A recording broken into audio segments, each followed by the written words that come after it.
Alors nous allons voir maintenant quels sont les effets de ces champs sur des fluides, en particulier sur l'eau, et dans le domaine de la giration. Je voudrais que nous mettions un contact MHD entre cet appareil donc et...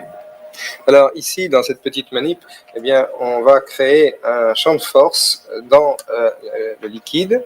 Est-ce qu'on pourrait voir cette chose-là sur la caméra, s'il vous plaît? Voilà. Et alors à ce moment-là, je vais mettre le contact et vous allez voir comment ces forces électromagnétiques mettent en rotation. Vous voyez cette rotation du liquide qui est assez intense, qui est donnée justement par cet accélérateur. Bien, maintenant, une deuxième manip, ici, nous avons un accélérateur cylindrique qui va lui accélérer le liquide. Je ne peux pas garder le contact pendant très longtemps parce que l'intensité fait un peu chauffer mes fils. Est-ce que vous pouvez montrer maintenant cette cuve, s'il vous plaît? Voilà, contact. Vous voyez l'accélération assez forte obtenue par les forces MHD. Bien, et maintenant, je vais mettre le contact sur une troisième machine qui est un accélérateur pariétal, qui se trouve décrit dans l'article de Pour la Science. Vous avez ici une succession d'électrodes parallèles, comme ceci, et quand je vais mettre le contact, vous allez bien observer, vous allez voir comment cet accélérateur pariétal tire le fluide à lui. Voici. Vous voyez cette accélération assez intense, c'est très rapide. C'est phénoménal.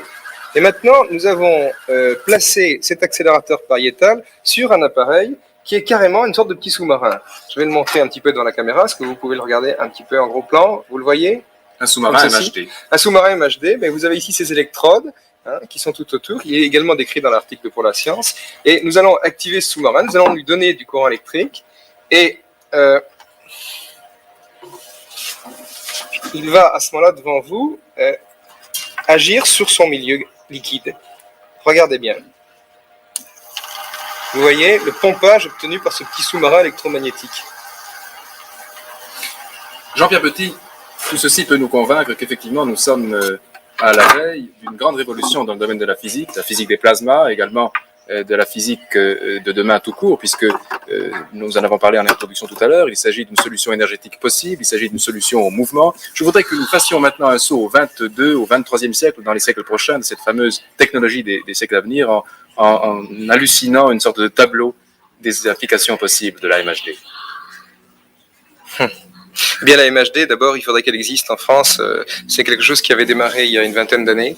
On avait des projets assez ambitieux qui étaient gérés par le CEA, l'Institut français du pétrole, la CGE.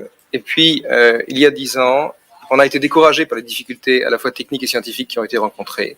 Il y a eu une sorte de récession économique en France et on a complètement abandonné ces recherches. Et je crois que c'est vraiment extrêmement regrettable. On a abandonné ces recherches en France, on les a abandonnées aussi plus ou moins en Angleterre, plus ou moins en Amérique également. Et les seuls qui n'ont pas abandonné sont les Russes. Alors, il faut espérer que ces recherches seront reprises très prochainement. C'est une chose absolument indispensable. Mais peut-on rêver à ce moment-là d'applications, par exemple, dans le domaine des déplacements des aérodynes, des vaisseaux? J'ai parlé tout à l'heure des vaisseaux de Grisfos. Pourquoi ne pas imaginer d'énormes vaisseaux propulsés par des énergies fabriquées par les générateurs MHD? Eh bien, actuellement, vous savez qu'on court après la fusion contrôlée qui nous donnerait à ce moment-là de grandes densités de puissance et d'énergie électrique. Eh bien, si nous disposons un jour de moteurs électriques, de générateurs électriques suffisamment puissants, eh bien, les véhicules ne seront pas des avions, les véhicules seront des aérodynes MHD, comme celui que vous voyez sur vos dessins. Ce sont donc des aérodynes MHD. Nous pouvons, Jean-Pierre Petit, d'abord vous remercier d'être venu avec nous dans le temps X, et d'autre part, nous pouvons donc faire un saut subjectif de 20 ans en avant pour imaginer ce que seront donc ces aérodynes, ces engins MHD, ce que sera la physique et le monde qu'aura généré cette physique de demain.